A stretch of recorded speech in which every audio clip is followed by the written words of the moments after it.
Trouble dey, oh my people. Hey, I hear say police don catch one man wey go kill im girlfriend sugar daddy because of say jealousy dey worry am. And based on information wey I get, I hear say this boyfriend go visit im girlfriend for house.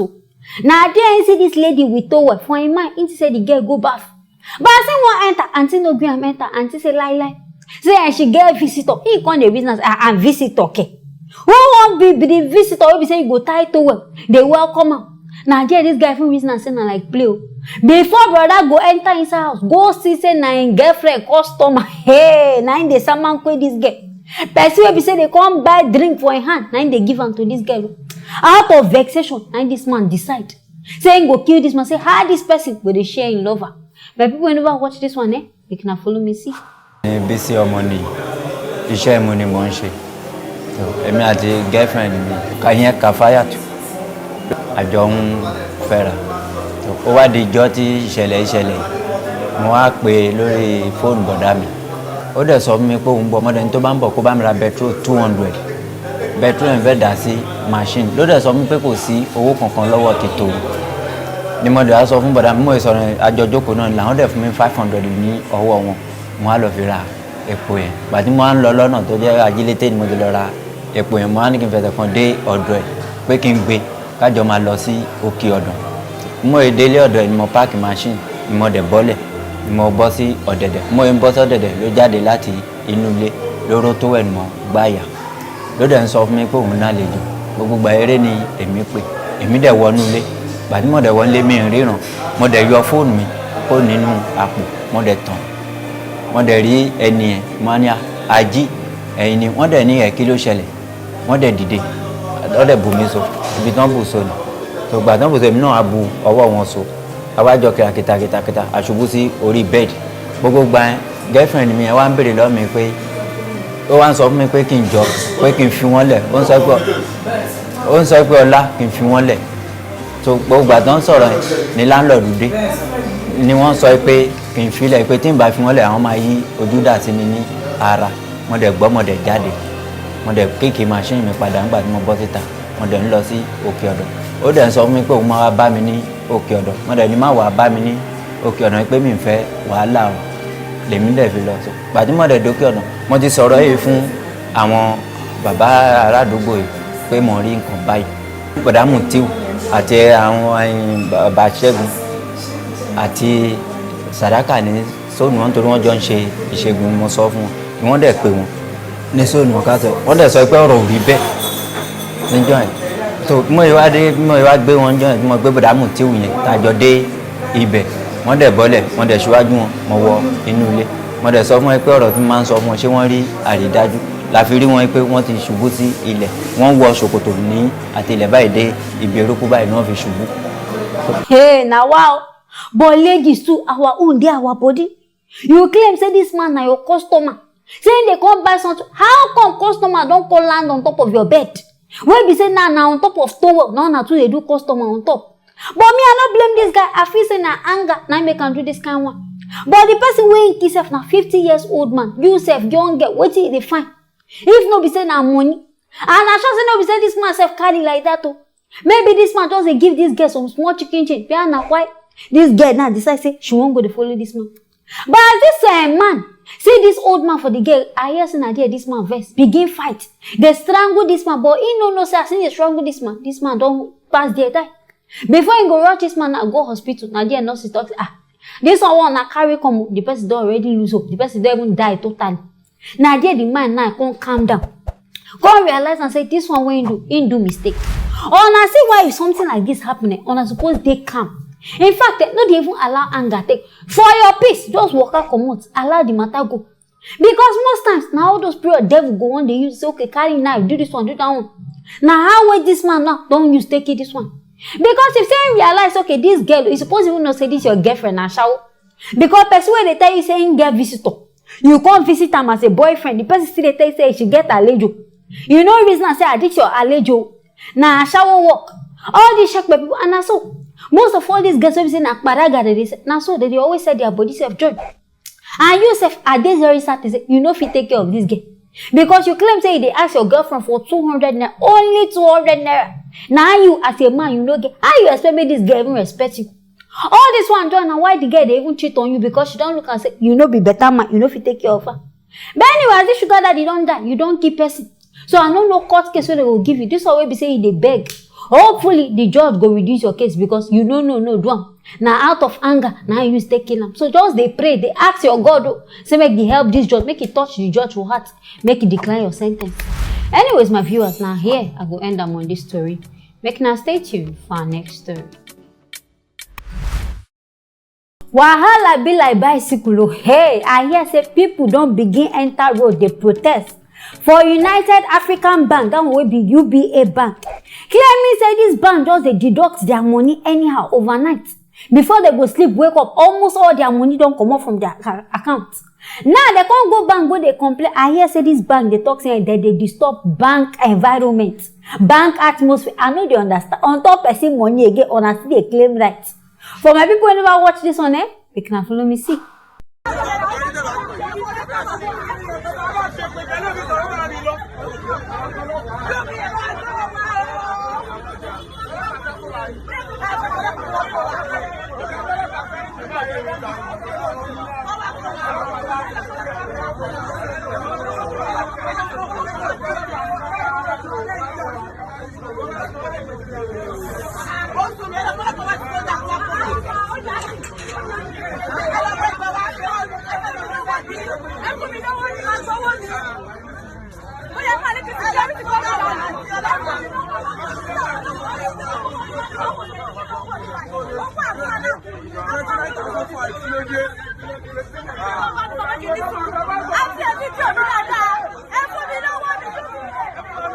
It be like say this bank decrease because for the fact that they even lock these people outside, I don't understand.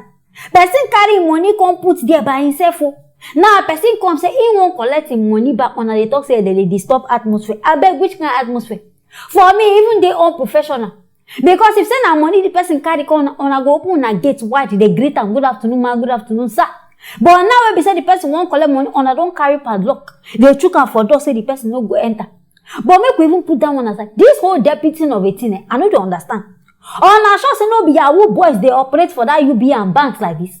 Because you go there before you go see unnecessary charges. They feel even charge you for something you be say you no even plan for. They will come out for your account. The worst of it now when they will come debit your money.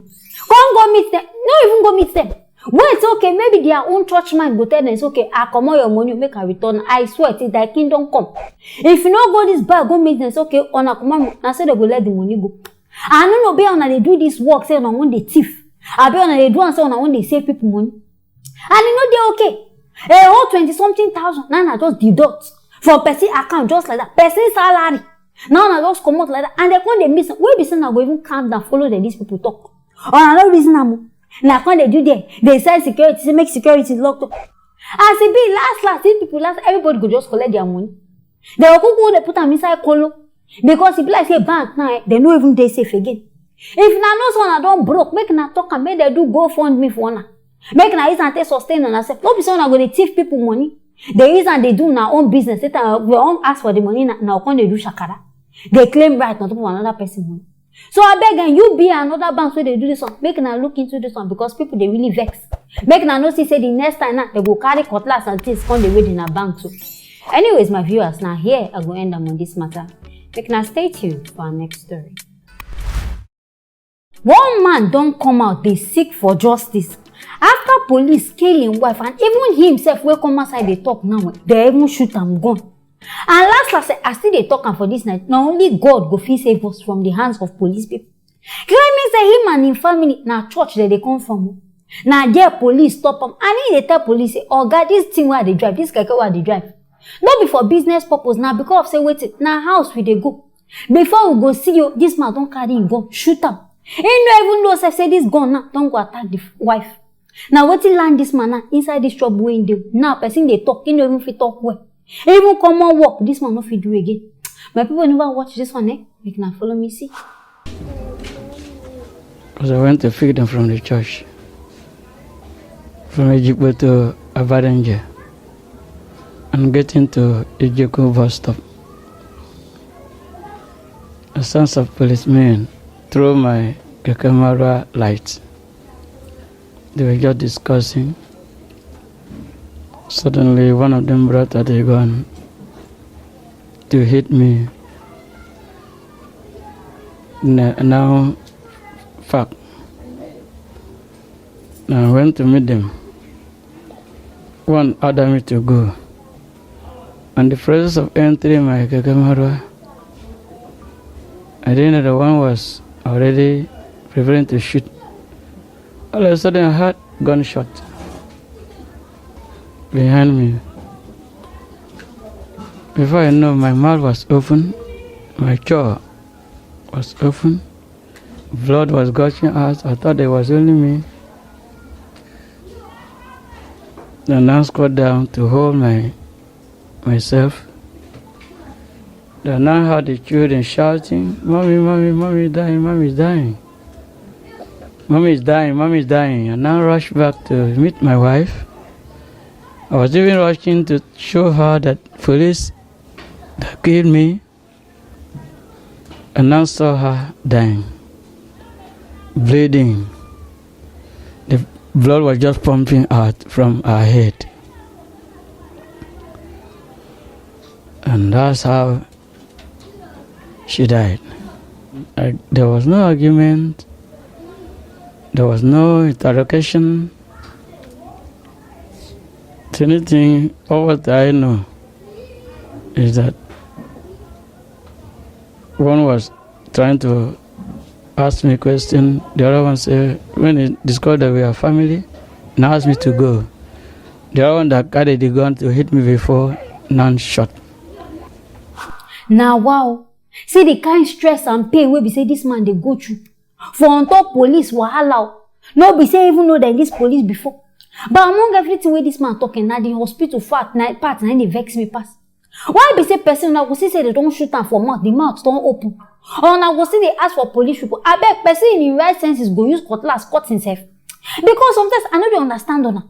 Now why I dey always don't like all these doctors and nurses, because sometimes I dey feel say this na evil act, una dey no do am. Even if person carry police report, una go still delay so until the person die before una go know say na one attempt to the person. But last now, this man survivor. But the reason here that the police will come commit this ones, I'm not sure say that they even collect punishment.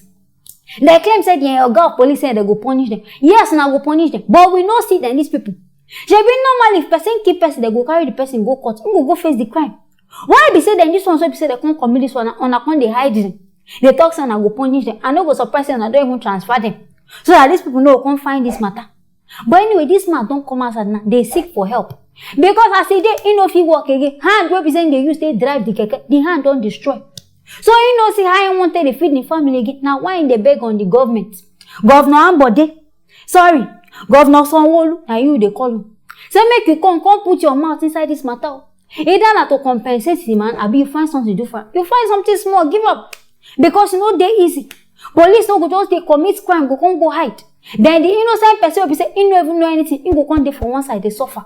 So I beg our Nigerian government if na find something do about this man matter. Anyways, my viewers, now here I go end up on this matter. Make now stay tuned for our next story.